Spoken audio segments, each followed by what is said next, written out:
नमस्कार दोस्तों, स्वागत है आप सभी का। आज इस वीडियो में हम बात करेंगे घर पोर्टल के बारे में, जिसको NCPCR ने बनाया है। घर की फुल फॉर्म है गो होम एंड रीयूनाइट।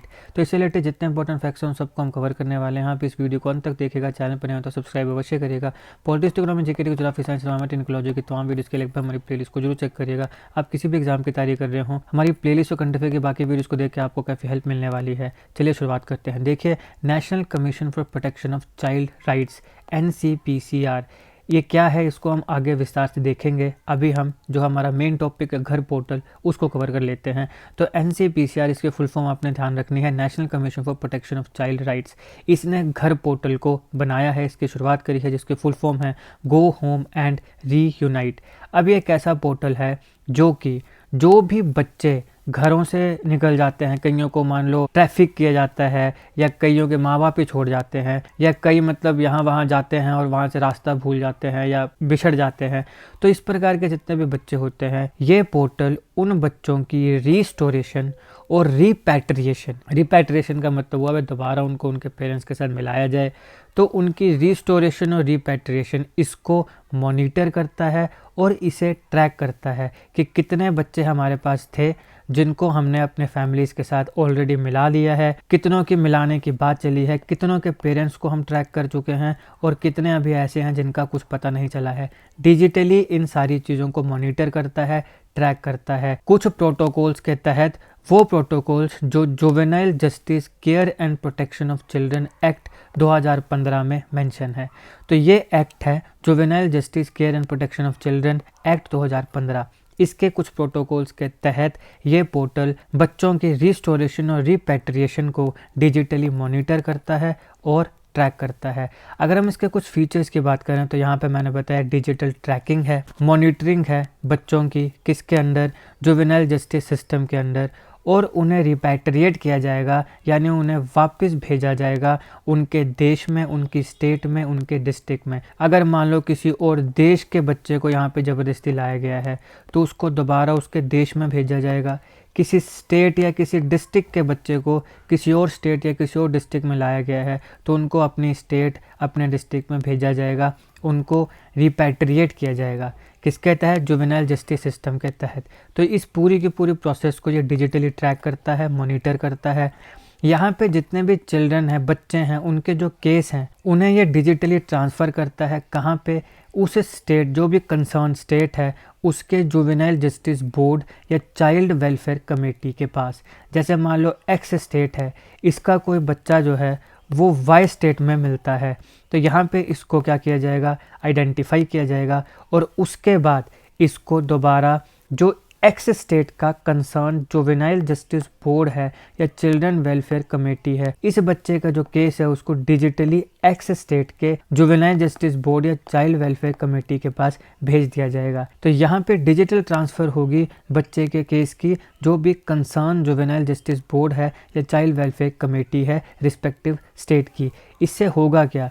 जो बच्चे की रिपैट्रिएशन है, यानी दोबारा उसको उसके देश में, उसकी स्टेट में या उसके डिस्ट्रिक्ट में रिपैट्रिएट करना है, भेजना है, तो वो रिपैट्रिएशन जो है वो काफ़ी स्पीडी होगी, काफ़ी जल्दी होगी। अब मान लो किसी स्टेट में कोई ऐसा बच्चा आइडेंटिफाई होता है जिसकी लैंग्वेज बाकियों को समझ नहीं आ रही है या उसको बाकियों की लैंग्वेज समझ नहीं आ रही है, तो उस केस में जो कंसर्न स्टेट गवर्नमेंट है वो ट्रांसलेटर, इंटरप्रेटर या जो एक्सपर्ट है उसकी भी रिक्वेस्ट कर सकती है। यानी एक ऐसा व्यक्ति जो इसकी भाषा को ट्रांसलेट करके इन्हें बताएगा और इनकी भाषा को ट्रांसलेट करके इस बच्चे को बताएगा। तो यहाँ पे ट्रांसलेटर और इंटरप्रेटर भी रिक्वायर अगर है तो वो भी कंसर्न स्टेट गवर्नमेंट का काम है प्रोवाइड करना। फिर जो चाइल्ड वेलफेयर कमेटीज़ हैं या डिस्ट्रिक्ट चाइल्ड प्रोटेक्शन ऑफिसर्स हैं, उनका काम है इंश्योर करना बच्चे की प्रॉपर रिस्टोरेशन को और रिहेबिलिटेशन को। कैसे? By digitally monitoring the progress of the case, कि एक बच्चे की रिपैट्रिएशन का जो केस है उसकी कितनी प्रोग्रेस है। कितनी प्रोग्रेस का मतलब हुआ कि उसकी फैमिली को, फैमिली मेम्बर्स को आइडेंटिफाई किया गया है कि नहीं किया गया है। फिर उसको रिपैट्रिएट करने में जो भी डॉक्यूमेंटेशन वगैरह का काम है वो कितना हुआ है, कितना नहीं हुआ है। तो डिजिटली इन सारी चीज़ों को मॉनिटर किया जाए, पूरे के पूरे केस की प्रोग्रेस को। अब देखिए यहाँ पे एक चेकलिस्ट फॉर्मेट भी प्रोवाइड किया जाता है फॉर्म्स के माध्यम से।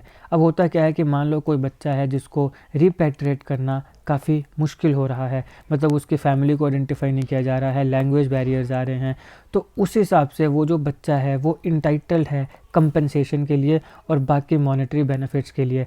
पैसा वगैरह उसको मिलता रहे ताकि उसकी शिक्षा हैम्पर ना हो, फिर बाकी जो भी बेसिक नीड्स हैं, रोटी है, मकान है, कपड़ा है, तो ये सब चीज़ें उसको मिलती रहें। इसके लिए उसको कंपनसेशन देना और उसकी जो मॉनेटरी बेनिफिट्स हैं उसके लिए भी आइडेंटिफाई करना पड़ता है। तो उसके लिए एक चेकलिस्ट फॉर्मेट जो है वो प्रोवाइड की जाती है। अब लिस्ट ऑफ गवर्नमेंट स्कीम्स जो होती हैं जो इस प्रकार के बच्चों के लिए हैं, उन सारी स्कीम्स का जो फ़ायदा है वो भी उस बच्चे को पहुंचना चाहिए, ये भी मेक श्योर करना पड़ता है। चाइल्ड वेलफेयर कमेटीज़ जो हैं वो उस बच्चे को लिंक करती हैं अलग अलग स्कीम्स के साथ, ताकि उसको पूरे के पूरे मॉनेटरी बेनिफिट्स मिल सकें, उसकी फैमिली को स्ट्रेंथन किया जा सके। अब जैसे मान लीजिए कि एक बार एक बच्चा है उसको रिपैट्रिएट कर लिया गया, लेकिन रिपैट्रिएट करने के बाद ऐसा नहीं है एक बार रिपैट्रिएट कर दिया, फैमिली के साथ मिला दिया तो सब चीज़ें ख़त्म हो गई। अब ऐसा दोबारा ना हो, इसके लिए उसकी जो फैमिली है उसको स्ट्रेंथन करना भी ज़रूरी है। तो उनको स्ट्रेंथन किया जाता है, उसके लिए काफ़ी स्कीम्स हैं, उन स्कीम्स के साथ उन्हें जोड़ा जाता है ताकि इंश्योर किया जाए कि जो बच्चा है वो अपनी फैमिली के साथ ही रहे। अब हम बात करते हैं NCPCR की, क्योंकि घर पोर्टल की शुरुआत इन्होंने करी है। तो देखिए NCPCR जो है इसको गवर्नमेंट ऑफ इंडिया ने कॉन्स्टिट्यूट किया था under commission for protection of child rights act 2005। तो इस एक्ट के तहत NCPCR को इस्टेब्लिश किया गया है, काफ़ी इंपॉर्टेंट है। Commission for protection of child rights CPCR act 2005, इसके तहत गवर्नमेंट ऑफ इंडिया ने NCPCR को कॉन्स्टिट्यूट किया था। और इसका फंक्शन क्या है? इसका फंक्शन है कि जो बच्चों के राइट्स हैं, चाइल्ड राइट्स हैं, उनको प्रोटेक्ट करना और उन्हें प्रमोट करना। कुछ इंपॉर्टेंट फंक्शन इसके ये हैं कि जो भी सेफ गार्ड्स हैं बच्चों की प्रोटेक्शन के लिए या चाइल्ड राइट्स के प्रोटेक्शन के लिए, उसको एग्जामिन किया जाए, उसको रिव्यू किया जाए, और अगर कुछ भी चीज़ें करने की ज़रूरत है और कुछ एडिशनल चीज़ें करने की ज़रूरत है तो वो रिकमेंड किया जाए ताकि उनकी इफ़ेक्टिव इम्प्लीमेंटेशन हो सके। फिर एनुअली रिपोर्ट करना और बाकी अलग अलग जो इंटरवल्स हैं, मतलब एनुअली तो मतलब हो गया कि साल में एक बार, और बीच बीच में भी कुछ महीनों के बाद जो सेंट्रल गवर्नमेंट है उसको रिपोर्ट करना कि जो बच्चों के राइट्स को सेफगार्ड करने का काम हो रहा है वो कितना इफेक्टिव है, वहाँ पे कितनी इफेक्टिवनेस है। अब यहाँ पे अगर किसी भी बच्चे के राइट्स की वायलेशन हो रही है तो उसको इन्वेस्टिगेट किया जाए कि ये वायलेशन क्यों हो रही है, और फिर जो भी लीगल प्रोसीडिंग होंगी उस अप्रोप्रिएट केस में उसको भी रिकमेंड किया जाए। इसके साथ साथ जो एग्जिस्टिंग पॉलिसीज़ हैं, प्रोग्राम्स हैं, एक्टिविटीज़ हैं बच्चों के राइट्स के लिए, उनको रिव्यू करना और अगर उनमें कोई इम्प्रूवमेंट की ज़रूरत है तो उनको रिकमेंड करना, यानी सरकार को कहना कि ये चीज़ें की जा सकती है, कृपया इन चीज़ों को करिए। फिर जो चाइल्ड राइट्स की फील्ड है उसमें रिसर्च को प्रमोट करना, ये भी इनका एक एम है। चाइल्ड राइट्स के लिए लोगों के बीच में अवेयरनेस बढ़ाना और जो अवेलेबल सेफ गार्ड्स हैं उनके प्रति भी लोगों को जागरूक करना अलग अलग मीन से, चाहे वो पब्लिकेशंस हो, मीडिया हो, सेमिनार हो, ये भी काम इसी ऑर्गेनाइजेशन का है। इसके साथ साथ कुछ इंपॉर्टेंट इंस्टीट्यूशंस हैं जहाँ पे बच्चों को डिटेन किया जाता है या रिसाइड करते हैं बच्चे रहते हैं, जहाँ पे मुख्यतः जुवेनाइल होम्स आते हैं, और अगर कोई भी रेमेडियल एक्शन की ज़रूरत है तो उसको भी रिकमेंड करना। इसके साथ साथ अगर किसी भी चाइल्ड के राइट्स की, मतलब किसी बच्चे के राइट्स की वायलेशन होती है या किसी बच्चे को डिप्राइव किया जाता है उन राइट्स से, तो उसकी जो कंप्लेंट है उसको भी इन्वेस्टिगेट करना और उसके भी सू मोटो एक्शन लेना। और अगर कहीं पर भी लॉ की इम्प्लीमेंटेशन नहीं हो रही है बच्चे को प्रोटेक्ट करने के लिए तो वहाँ पर भी उसके ऊपर इन्वेस्टिगेट करना, और अगर ऐसी कोई क्रिमिनल चीज़ निकल के आती है तो वहाँ उसे भी इन्वेस्टिगेट करना, ये भी NCPCR का काम है। ये कमीशन जो है जब भी ये इन्वेस्टिगेट करती है तो ध्यान रखिएगा इसके पास सिविल कोर्ट जैसी पावर होती है। तो यानी कि ये कोई ऐसे नाम की नहीं भी ऐसे चलो एक ऑर्गेनाइजेशन बना दी, ऐसा नहीं है। ये पावरफुल ऑर्गेनाइजेशन है।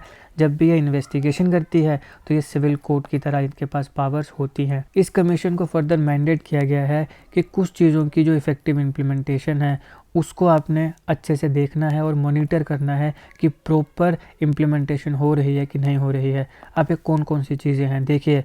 POCSO act, protection of children from sexual offence, POCSO act 2012, इसकी प्रॉपर और इफेक्टिव इम्प्लीमेंटेशन को मॉनिटर करना। इसके साथ साथ juvenile justice care and protection of children act 2015, right to free and compulsory education act 2009। Right to education, इसको मैंने अच्छे से अलग वीडियो में कवर किया है, जरूर देखिएगा, उसका लिंक मैं डिस्क्रिप्शन बॉक्स में दे दूंगा आपके एग्जामिनेशन के लिए और आपकी अंडरस्टैंडिंग के लिए काफ़ी इंपॉर्टेंट है, जरूर देखिएगा, लिंक मैं डिस्क्रिप्शन में दे दूंगा। तो अब यहाँ पे चाहे पोक्सो एक्ट है, चाहे juvenile justice care and protection of children act 2015 है, या फिर राइट टू एजुकेशन है, इनकी इफ़ेक्टिव इम्प्लीमेंटेशन हो रही है प्रॉपर इम्प्लीमेंटेशन हो रही है, इसे मॉनिटर करने का काम भी किसका है, इसी एनसीपीसीआर कमीशन का है। अब आते हैं पोक्सो एक्ट की, तो इसे रिलेटेड कुछ इंपॉर्टेंट फैक्ट्स देख लेते हैं। Protection of children from sexual offence act 2012 किसके द्वारा लाया गया, ministry of women and child development के द्वारा। तो ministry of women and child development के द्वारा इंट्रोड्यूस किया गया protection of children from sexual offence POCSO act 2012। अब यहाँ पे क्या इसका एम है, अगर किसी बच्चे के साथ सेक्सुअल अब्यूज़ होता है, कोई हीनस क्राइम होता है, बहुत ही घटिया, बहुत ही वाहियात क्राइम होता है, तो उसको इफ़ेक्टिवली एड्रेस किया जाए, इसके लिए पोक्सो एक्ट लाया गया था। या फिर किसी बच्चे की सेक्सुअल एक्सप्लॉयटेशन हो रही है तो उसको एड्रेस किया जाए और जो भी कर रहा है उसको कड़ी से कड़ी सज़ा दी जाए, पोक्सो एक्ट तब लाया गया था। अब देखिए जो पोक्सो एक्ट है ये लेस एम्बिगस है। एम्बिगस का मतलब होता है अस्पष्ट, कि कुछ चीज़ें स्पष्ट ना हो। कई बार क्या होता है, कुछ चीज़ें कानून में स्पष्ट नहीं होती हैं तो केस बड़े लंबे चलते हैं, लेकिन यहाँ पे ऐसा नहीं है।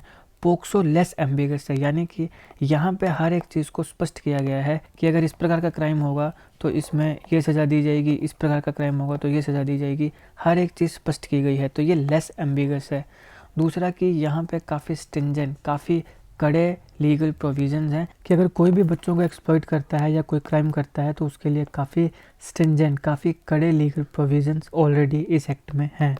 ये एक्ट जो है इसको एनेक्ट किया गया था ताकि बच्चों को प्रोटेक्ट किया जाए, उनकी कोई सेक्सुअल असोल्ट ना हो, सेक्सुअल हरासमेंट ना हो, या पोर्नोग्राफी जैसे जो ऑफेंस हैं उनसे बच्चों को प्रोटेक्ट किया जाए। यहाँ पे पोक्सो एक्ट में प्रोविज़न है कि अगर कोई इस प्रकार का क्राइम करता है तो ट्रायल के लिए स्पेशल कोर्ट्स की इस्टेब्लिशमेंट की जाए, ताकि इस प्रकार के जो ऑफेंस हैं और इस प्रकार के जो रिलेटेड मैटर्स हैं, ताकि इस प्रकार के ऑफेंस को जल्दी से जल्दी निपटाया जाए और जल्दी से जल्दी जो क्रिमिनल है उसको सज़ा मिले। अब इस एक्ट को 2019 में अमेंड किया गया था और इसमें और ज़्यादा जो पनिशमेंट्स के लिए जो प्रोविजंस हैं वो लाए गए, ताकि अलग अलग ऑफेंसेस में पनिशमेंट दी जा सके, और इसमें और ज़्यादा अलग अलग ऑफेंसेस के लिए प्रोविजंस लाए गए पनिशमेंट के, ताकि जो प्रिपरेटर है उसको डेटर किया जा सके, जो क्रिमिनल है उसको रोका जा सके, और जो बच्चा है उसकी सेफ्टी और सिक्योरिटी को इंश्योर किया जा सके, और उसे एक ऐसा माहौल मिल सके कि वो एक डिग्निफाइड जो चाइल्डहुड है उसको जी सके। अब क्योंकि हमने यहाँ पे बात करी चाइल्ड ट्रैफिकिंग की, और जो इस प्रकार के ट्रैफिक बच्चे होते हैं या किसी भी कारण से वो माँ बाप से दूर हुए हैं, उनको पुनः अपनी फैमिली के साथ मिलाने की, उनकी रिपैट्रिएशन की, तो यहाँ पे कुछ और भी इम्पोर्टेंट इनिशिएटिव्स आते हैं, जैसे कि ऑपरेशन स्माइल, ऑपरेशन नन्हे फरिश्ते। ऑपरेशन स्माइल जो है इसको हमारी होम मिनिस्ट्री ने शुरू किया था। ऑपरेशन नन्हे फरिश्ते को आरपीएफ, रेलवे पुलिस फोर्स ने शुरू किया। इसी प्रकार से वुमेन्स ट्रैफिकिंग भी एक बहुत बड़ा मुद्दा है। तो वुमेन्स ट्रैफिकिंग के लिए इंडिया में एक उज्ज्वला स्कीम है, काफ़ी इंपॉर्टेंट स्कीम है। इन तीनों वीडियोस को मैंने अच्छे से कवर किया है, इन तीनों के लिंक्स आपको मैं डिस्क्रिप्शन बॉक्स में दे दूंगा। उज्ज्वला स्कीम को जरूर देखेगा, ऑपरेशन स्माइल है, ऑपरेशन नन्हे फरिश्ते है, और इसके अलावा जो मैंने वीडियोस आपको पहले बताई उन सारी वीडियोस के लिंक्स भी आपको डिस्क्रिप्शन बॉक्स में मिल जाएंगे। तो समय निकाल कर एक बार हमारे डिस्क्रिप्शन बॉक्स को जरूर चेक करिएगा। ये था इस लेक्चर का एनालिसिस। आई होप आपको वीडियो अच्छी लगी। अगर आपको अच्छी लगी तो लाइक करेगा, शेयर करेगा। पॉलिटिक्स में जीके जियोग्राफी साइंस टेक्नोलॉजी के तमाम वीडियोस के लिए हमारी प्लेलिस्ट को जरूर चेक करिएगा। आप किसी भी एग्जाम की तैयारी कर रहे हो, हमारी प्लेलिस्ट और करंट अफेयर की बाकी वीडियोस आपके लिए काफ़ी हेल्पफुल होने वाली हैं, इसलिए समय निकाल के हमारे चैनल को जरूर चेक करिएगा। जीके करंट अफेयर और जीके टिक्स ऐसी वीडियोस के लिए हमारे चैनल को सब्सक्राइब करिएगा। आपका बहुत बहुत धन्यवाद।